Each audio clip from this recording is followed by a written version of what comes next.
কোনা ট্রাফিক গার্ডের উদ্যোগে সাঁতরাগাছি ট্রাফিক কর্মীদের জন্য গ্রীষ্মকালীন সুরক্ষা সরঞ্জাম বিতরণ। দক্ষিণবঙ্গ জুড়ে তীব্র গ্রীষ্মের তাপপ্রবাহের মধ্যে ট্রাফিক কর্মীদের সুরক্ষার জন্য হাওড়া সিটি পুলিশ উদ্যোগ নিয়েছে। শনিবার সকালে হাওড়া শহরের বিভিন্ন ট্রাফিক অঞ্চলে গ্রীষ্মকালীন সুরক্ষা বিতরণ অনুষ্ঠানের আয়োজন করা হয়। কোনা ট্রাফিক গার্ডে অনুষ্ঠানে উপস্থিত ছিলেন হাওড়া সিটি পুলিশের নগরপাল প্রবীণ কুমার ত্রিপাঠী, এসিপি আইআইআই অতীন্দ্রনাথ মুখার্জি, কোনা ট্রাফিক গার্ডের আইসি তন্ময় বিশ্বাস সহ অন্যান্য আধিকারিকেরা। অনুষ্ঠানে ট্রাফিক কর্মীদের হাতে ছাতা, ওআরএস, জলের বোতল, হেলমেট, বাঁশি, শোল্ডার লাইট এবং ফ্লোরেশন জ্যাকেট সহ গ্রীষ্মকালীন সুরক্ষা সরঞ্জাম বিতরণ করা হয়।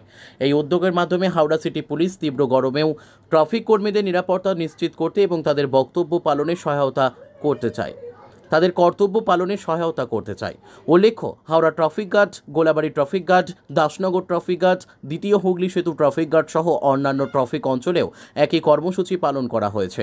এই উদ্যোগটি ট্রাফিক কর্মীদের মধ্যে ব্যাপক প্রশংসা পেয়েছে। তীব্র গরমের মধ্যেও তাদের কর্তব্য পালন করতে সাহায্য করার জন্য হাওড়া সিটি পুলিশের প্রতি কৃতজ্ঞতা প্রকাশ করেছেন তারা।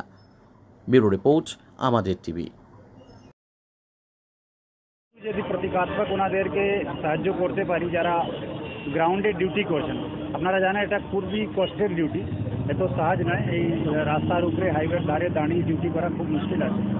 তো আজকে ওনাদেরকে একটাই কথা বলবো কি ডিউটি করবেন, বাট নিজের হেলথের ধ্যান রাখবেন, জল খেতে থাকবেন যাতে বডি ডিহাইড্রেট না হয়।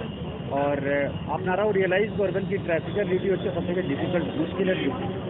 অনেকবার মানুষ এটাকে হয়তো কিছু লোক বুঝে না কি কত মেহনত করে এটা কাজ করছে। তো ওটাও আমাদেরকে একটা মেসেজ আপনাদের মাধ্যমে দিতে চাইছি কি যাতে ট্রাফিক স্মুথ থাকে তার জন্য কিন্তু অনেক এফর্ট করতে হয়, অনেক প্রয়াস করতে হয়। আমি ওনাদেরকে বাধাই দেবো। কিছু লোক খুব ভালো কাজ করেছেন, তার মানে এটা নেই কি বাকি লোক কাজ করছে না, সবাই করছে, বাট কিছু লোককে তার মধ্যে বেছে নিতে হয়, চুজ করে নিতে হয়। পরিবর্তন করা হয়েছে, ডিউটি আওয়ার্স সেরকম পরিবর্তন করা হয়নি, লেকিন আমরা সমস্ত টিআইদেরকে এটা অবশ্যই বলবো যে ডিউটি চলাকালীন দেখে রাখতে, যদি কোনো কাউকে সমস্যা হচ্ছে, কেউকে মাঝখানে কোনো বিশ্রাম দেওয়ার প্রয়োজন আছে, তো যত হিউম্যানিটেরিয়ান অ্যাঙ্গেল দিয়ে লোকের কাছ থেকে ডিউটি পাওয়া যায়। আদারওয়াইজ অনেকবার লোকের সমস্যা হয়, যদি আমরা ইনসেন্সিটিভ হয়ে যাই আমরা বুঝতে পারবো না যে আমাদের যারা নিচে কাজ করছে তাদের কোনো সমস্যা আছে কি, যাতে আমাদের টিআই আর সমস্ত অফিসাররা তাদের রেগুলার সম্পর্কে থাকে, কোনো প্রবলেম হলে তাকে হেল্প করা, তাকে বিশ্রাম দেওয়া। আর ডিউটি আওয়ার্স মধ্যে ওনারা ইন্টারনালি যদি কিছু ওটাকে মিনিমাইজ করতে চান, আদারওয়াইজ ডিউটির প্রেশার এমন আছে ওখানে খুব বেশি ডিউটি কম করার স্কোপ নেই। সামনে ইলেকশন আছে, ডিউটি চাপ বড় হয়। স্যার একটা বিষয় অ্যারেঞ্জমেন্ট এখন আমি কিছু বলছি না, যখন কাছাকাছি নির্বাচন আসবে তখন আমরা ব্রিফ এসব ব্যাপারে ব্রিফ করা যায় না। অ্যাকচুয়ালি এটা আমাদের স্ট্র্যাটেজি থাকে, আমরা এরিয়া ডমিনেশন করাচ্ছি সিএপিএফ। স্যার আর একটা রামনবমী যেটা কাজীপাড়া থেকে বলছি, ওটা হাইকোর্টের নির্দেশ।